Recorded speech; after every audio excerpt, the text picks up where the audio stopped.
Hello friends, Tanya here for Spellbinders, and here we are on day 21 of the 2023 Crafty Advent Calendar from Spellbinders. Let's open door number 21 and see what goodie we have. Ooh, this looks like another layering die set. This is just lovely. It looks like a square with several florals in this beautiful pattern. So I did go ahead and die cut the square with the fine details together with the green cardstock. And I do later cut a white square with the simple square. And I cut out the different flowers and the centers. And I'm going to go ahead and assemble this. So I've taken the two 5-petal flower, well actually they're all 5-petal flowers, aren't they? I took the center flower for this design and I cut the flowers from two different colors, a light yellow and a dark yellow, layered those up. The smaller flower that goes in the center has some details cut into it, and the larger flower is plain. And then there are 4 smaller 5-petal flowers that go in the corners of each square. And I die cut those with some brushed white cardstock. For the centers of all of these flowers, I used some mirror gold cardstock. And there is a larger gold center, or a larger center for the large flower, and a little dot for each of the small flowers. Now I'm going to take this green square and layer it on top of a white square, and this looks like, oh, a beautiful tile even. Oh, it's just so pretty. It doesn't hurt that I was watching Encanto while I was making these squares. So this is definitely the mood I had. Maybe that's why I chose to use this Spring Burst 3D embossing folder. This is from February of 2022. It is still available. I pulled out the Pearl Lustre Gilding polish, and we're going to use that to highlight the beautiful detail on this 4.5 by 6.5 inch piece of cardstock that I did the embossing on. I know a lot of people spritz or dampen their paper before they put it through the embossing folders, but I have never found the need to do that. It always comes out beautiful and my paper doesn't crack. Adding the gilding polish really brings out the embossing in this panel, and I wanted to make sure that I had a good layer of this. I wanted that background to really shimmer and shine. Next, I'm going to use a new to me, Always and Forever sentiment strips. This is a BetterPress plate and a die, and both of these items create 16 different sentiments on one plate, and then the die cuts each of those into a banner all at once. A dream come true. I love this. So I decided to go ahead and foil it. I'm also, while I'm at it, going to foil one of the sentiments from this Anytime Sentiment Strips, I think it says. This is a Glimmer of the Month from several months ago. It is also still available in the Spellbinders shop. And I'm going to use this to glimmer on the inside of the card. I have some polished brass foil here, and that's the color I'm going to use for both of these foiling items. Here are those sentiments. Oh, it's just stunning. I love it. And this is the coordinating die. I have the other plate on the platform on the Glimmer foil system heating up, ready to be foiled while I die cut these sentiments.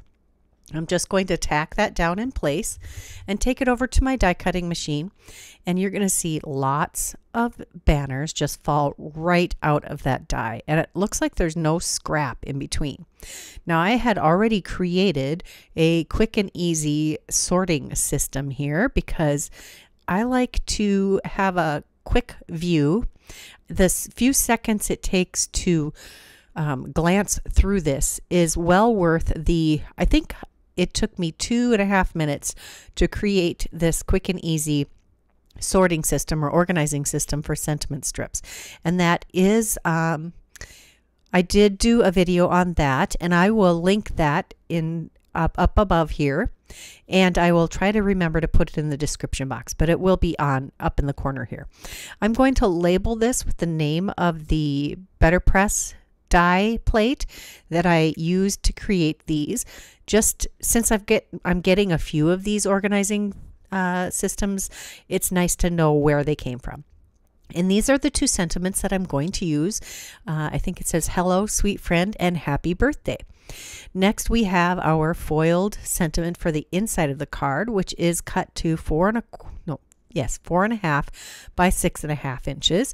I have a 5x7 card base here, all ready to go. I am applying glue to this Glimmer foiled panel, and we'll just glue that to the inside. Now we're going to do this in the opposite order that I usually do. We're going to do the inside first because I knew what I was doing with the inside. I only do the inside first when I know what I want to do with it. Otherwise, I'm just kind of flying by the seat of my pants.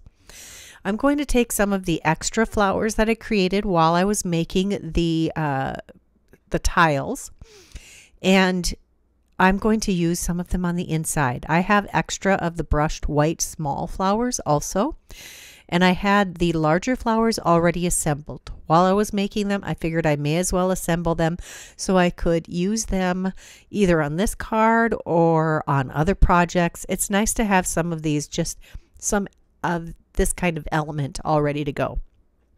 And I had die cut the flowers from a rainbow of colors.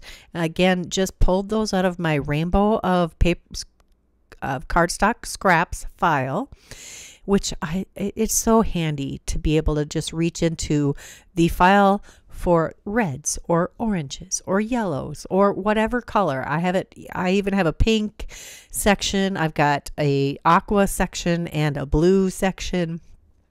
Plenty of sections. And it's really easy to pull out a fun rainbow of scraps. I am going to add the little gold centers to those small flowers. I think I already did that. I have used again, I'm using a flyer here on the back of my large panel. Sometimes it's easier to just trim those down. And I can't recycle those anyway because they have shiny sides. So they may as well go on the back of a card panel. Now I'm going to take these tiles that I created and I am going to tilt them so that the stem of the flowers are pointing towards the center of the card. And I decided to have them in a diamond a diamond orientation instead of a square orientation. And they actually fit almost perfectly centered on this 4.5 by 6.5 inch panel. Now I'm going to take some scraps of cardstock to put on the back of these tiles just to help them adhere a little better and to have a little extra height on this very lovely embossed panel. Lots of texture here. I did decide to start with the center one, and I'm using my grid mat to find the exact center on the long side of the card so I can get these lined up, the points of these squares lined up with the 3.5 inch mark, and that worked out really well. My glue was getting a little clogged.